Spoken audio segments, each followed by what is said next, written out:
Today we're ranking luxury watch brands. My name is Alex and I run a luxury marketing agency. My background is in luxury watches, so this is going to be very fun. We have a lot of watch brands here. Let's go through and rate them. So we have from Holy Grail to I don't get it, and we have a selection of watch brands that we're going to put in different categories, and I'm going to give you my explanation as we go. So let's just start at the top. Some of these might be controversial, so let me know. AP in the class category. Reason is historically they've done a lot of good things. Historically, Holy Trinity brand. What I'm seeing recently is concerning from a watch perspective and a brand perspective. They're kind of all over the place, and they just released merch. Also their jump hour release looks like a whoop. I don't know, still make some great watches, but has a way to go. Bon Marcier, I would put it in value for money category. It's a cool watch brand, a lot of cool models, but in terms of brand recognition, if that's something you're looking for in your watch, and Bon Marcier is not the way to go. They have a long history and it's an interesting brand. Blancpain, I think we're going good for now. Just hear me out. Important brand, historically speaking, but they're in this watch group. Watch 50 fathoms. I don't know anymore. It's still good. Pricing in terms of what you get at the moment is difficult to place. Breguet is still absolutely class. Models, design, it's beautiful. Obviously they're struggling a bit in terms of their brands in the market, but it's still a very, very important historic brand, and they're making some really, really nice watches. Now, this one might be controversial, but I will put it brightly above AP in absolute class at the moment. The reason is their new releases are phenomenal. There's still value for money there. In terms of the branding, marketing perspective, they are linking up with interesting ambassadors for their brand, which means that their marketing reaches further. So for me right now, Breitling is doing great work and has been over the last couple of years. Obviously, ranking them above AP would be a big discussion to have. Next brand is Bulgari, which obviously they're known for one watch, which is the Octo. I mean, it looks great, and engineering wise, also thing looks cool, but in terms of the brand as a whole, I'd put them in no man's land because I don't know what else they have to offer. The next brand on the list is a brand I've owned before and would like to own again, which is Cartier. I would put them in absolute class category with Breguet and Breitling. They have a long, important history in the watchmaking space, and obviously their watches are elegant and fits most wrists. Branding wise, it's Cartier. The only thing you might be able to argue is their price increases, and there isn't much innovation in Cartier. And then Casio, I'm actually wearing one today, has to go in absolute class category. Probably most watch for the money in terms of brand and what you get. They're unbreakable, they work, it's just great. If you want a watch that's quartz driven, I would just choose Casio. Next on the list we have Chopard, which is a good brand, and I think I'm going to put them in good. They have some iconic pieces over the years. Right now, I think they're leaning more heavily towards the women in their marketing and in their new releases. Obviously, they also have the jewelry in Chopard, but I think good is good enough for Chopard. Next on the list is Citizen, which is a great entry point. They make a lot of okay, cool watches. For me, it's not the best brand, but value for money. You get a lot of watch, you know what you're gonna get. But they're still in the same pricing bracket as Casio and a couple other brands, which means I personally would probably go for something else. Remember, for this next brand, I'm only rating the watches, the brand, not necessarily the people behind it. FP Journe is absolute class when it comes to watchmaking. I know there's been a lot of discussions online in terms of the guys behind it or the guy behind it, but in terms of the watches, absolute class. Couldn't ask for anything better. Love the designs, and obviously, if you're lucky enough to own one, then you probably should. So far, we haven't gotten over absolute class, but there are a lot of other brands we're going to go through, which probably will touch one of these three. So the next brand is Frank Mille. Cool brand, did a lot of interesting stuff. Right now, though, I think I'll class them in no man's land. Would consider owning one if they would appear at the right price, but very unsure on what they're trying to do. Next brand is interesting because it's kind of a challenger, but they have a lot of history as well. I would put Frederic Constant in class because they make a lot of great watches. The quality is there. Their branding is beautiful. And in terms of pricing, what you get for your money when buying Frederic Constant is a lot more than other brands. Next on the list, we have Glacite, which is obviously a very important brand. For me, it doesn't speak to me, but in terms of watchmaking and style, I'll put them in class because obviously they are. Then we have Girard Perregaux, which is an interesting brand, a lot of great designs. I'm unsure about their position in the market in terms of pricing and quality, but they are absolute class, especially some of their new releases have been absolutely outstanding, which leaves them in this category. Now, if you're in the watch space and if you're watching some of these YouTubers talking about different brands, this next one is going to be controversial. Also, disclosure, I used to work for Grand Seiko, but for me, Grand Seiko is going in Grail. I owned one. It's beautiful timepieces, quality is there, finishing is there, movement is great, and obviously what they're known for is the dials, which makes you stare at your watch all day. I would put Grand Seiko in Grail. Still, the pricing is competitive. I just hope they don't increase it too much, so they can still remain competitive in this space. I love the brand.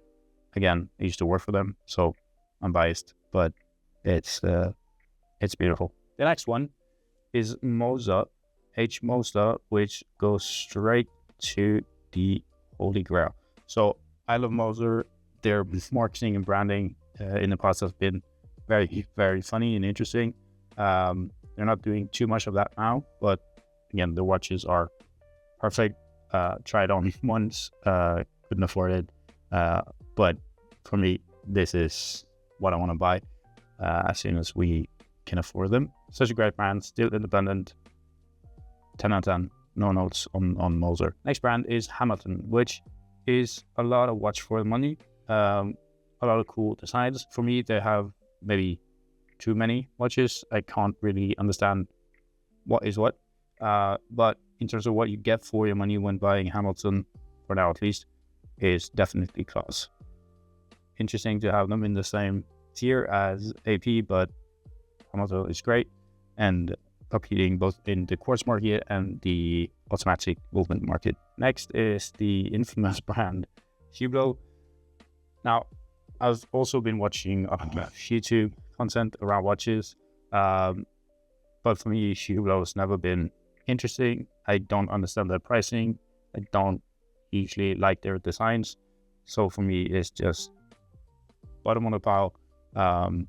Hopefully no one from Hublot watches this, but I don't get the hype.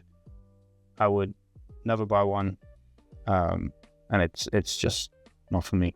Next is IWC, historic brand, very important in watchmaking. Obviously, a lot of important pop culture moments lately with Top Gun and obviously Formula One.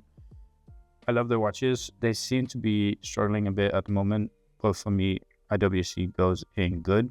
The branding and marketing side of things, bit all over the place. Can't really get a grasp on who they're trying to sell to, or if they're trying to, or what they're trying to do. If I was IWC at the moment, I would definitely kind of try to niche down, find your market, because right now it's just confusing. Next brand up is Jaeger LeCoultre, which is an amazing brand and very important as well in history of watchmaking. What I don't like is that they have just increased their prices across the board with no new innovations. The same model costs 30, 40, 50% more than it used to. There are now talks about they getting bought out of the group, which could be very interesting. But for now, Jaeger LeCoultre class category. Still amazing timepieces, still amazing watchmaking, but treat your customers better. Yes. Next brand on the list is Johannessen, which, what can you say? Let's just put them right at the top here. Obviously, it's way out of most people's budget, but their watchmaking, their designs, it's just amazing. Love them. Want to own one at some point, but for those who know, they know. And Johannessen is holy grail. The next one is kind of interesting. Longines has never been my cup of tea until recently, when I've kind of looked more into their watches and also their history. They make a lot of great timepieces, and their long history in watchmaking makes it a staple of a brand. For me, in terms of where they are in the market and competitiveness, it's hard for me to justify the price for Longines, but in terms of watchmaking, designs, absolute class. Really gotten into them lately, and I appreciate Longines. Next one is Nomos, which is either you like it or you hate it. For me, I fall a bit in between. I get it, but I don't think I would buy one in terms of pricing, and their designs are a bit quirky. Watchmaking wise, very cool. I would put them in good category. Obviously elegant designs, and it's wearable for most people. So yeah, it goes in good. Could be class or absolute class at some point, but for now it's good. Now Oris. Cool brand, cool watches. Pricing and branding wise, I don't know what you guys are doing. For me, it's right now no man's land. A couple of years ago, I think they would be in good to class category. Right now, it seems like there's no direction. I'm a bit confused, and a lot of like quirky Kermit stuff. Please fix this, because your watches are really cool, and I don't want you guys to fall off. Now for the Italian Panerai, I've always thought they have really cool watches. I like their designs, like their history. Then they had a lot of watchmaking issues in the last years when it comes to their movements and a lot of bad press. I still think they're really cool. I would definitely buy one. I would put them in good for now. Just in terms of like branding and PR stuff, they need to kind of fix their image. But the watches are really cool. I just need to grow my wrists. Then Piaget, obviously, very historic, important brand. Struggling lately in terms of their vintage pieces gets more attention than their newer pieces, which is a problem for the business because they're not selling them. And I don't think they're really aware of who they're selling to and what they're talking about. They have launched a couple of cool watches lately.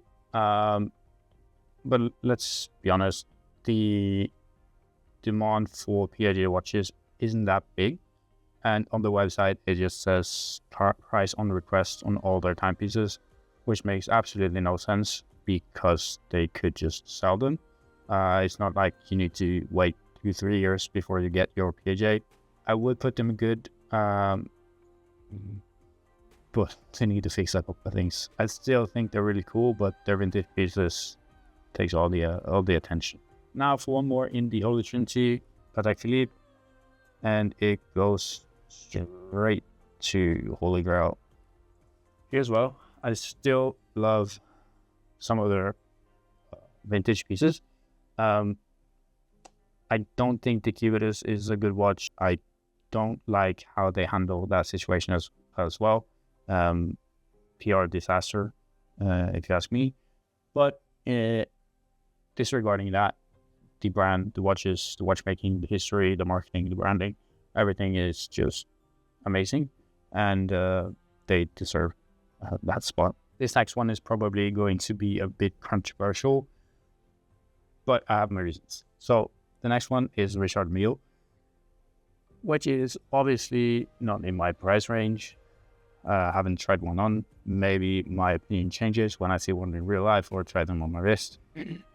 But for me, it's a multi-millionaire, billionaire Casio with elevated watchmaking. Could be cool. Don't really get it. I don't want to place it in Hublot. And they're definitely not in no man's land. Obviously, it's good, but for me, it's just way too money for a high piece instead of spending the same kind of money on other brands, which would be higher on this list. Branding wise, obviously they know who they're selling to, so they're placed in every single high ticket sport or event. So they're doing great in terms of branding, marketing. I just personally don't really like the watches. Next one is Rolex. We have an own category for Rolex, which means they go in Rolex. Obviously, great brand, the most well-known brand. And they own that spot. Still makes the same watches they've made for the last 100 years, which is obviously working. They manufacture over 1 million watches a year. So the demand is there. They still want you to wait 2 years before you get a watch. It's solid. You know what you're going to get. It's expensive, but it's Rolex. So then we have Seiko. I told you I worked for Grand Seiko a couple of years ago, which means I also worked in the Seiko Corporation, which I was hands-on with Seiko. It's a bit tricky because it spans from the cheapest weird watches up to very, very good watches, very nice watches, because they also have tiers within the brand. With that in mind, I would place them in good, because they have a lot of great watches, especially for the price range. But in terms of everything else you get in Seiko, it's a bit difficult to place them higher. And it's very hard for the end customer to understand why one Seiko watch is $150 while another one is $2,000. I mean, I worked there and I barely understood their tier system. So Seiko, obviously buy them, works, it's great watches, but in terms of like clarity for the end consumer, it's weird. Next one is Sin, which is an interesting brand. Make really cool tool watches. Branding wise, I don't know what they're doing. Don't really follow them, but I like their watches. I like the brand. Value for money on Sin. I don't have much to add on that brand. Now for Tag Heuer, it's obviously good. They got acquired by LVMH Group, and now they're the main sponsor of Formula One. Personally, I've never liked Tag Heuer. I like some of the Heuer watches, but Tag Heuer, it's not for me. Obviously, they're good. They're competitive. They sell a lot of watches. It's just falling flat for me. It's not great. Then the next brand is Tissot, which over the last couple of years have been kind of the golden child of watches online because of the PRX release. I don't like the PRX. the movement is absolutely horrendous. It's unfixable. They need to change the whole movement if something's wrong with the watch. Obviously, they have a lot of other watches, but it's a good entry-level brand. For me, it's value for money on Tissot. I would not buy one, but it's a good brand. Sister brand to Rolex Tudor have been on an absolute rampage in the last couple of years. Their releases have, in my opinion, been better than Rolex releases. I really like the brand, like the price point, even though they've raised their prices. It is the testing ground for Rolex, which is very cool. Really like the brand, absolute class, and I would definitely buy one. I've owned one in the past, and I regret letting it go. Love Tudor. Now it's just two brands left. We have Vacheron Constantin, which is one of my favorite brands, which means I'm biased, but it goes straight up to the Holy Grail category. Reason is their history. They're the longest continually producing watchmaker in the world. They have an amazing collection of models. They also have their artisan studio, which makes timepieces I could never afford, but it's still really, really cool. I got offered one last year, and their staff is really, really helpful and nice to deal with, which isn't necessarily the same for every other brand. Really like them, really love the brand, love the branding, love the history, and I'm looking forward to actually buying one. And then we have the last one on the list, which is Zenith.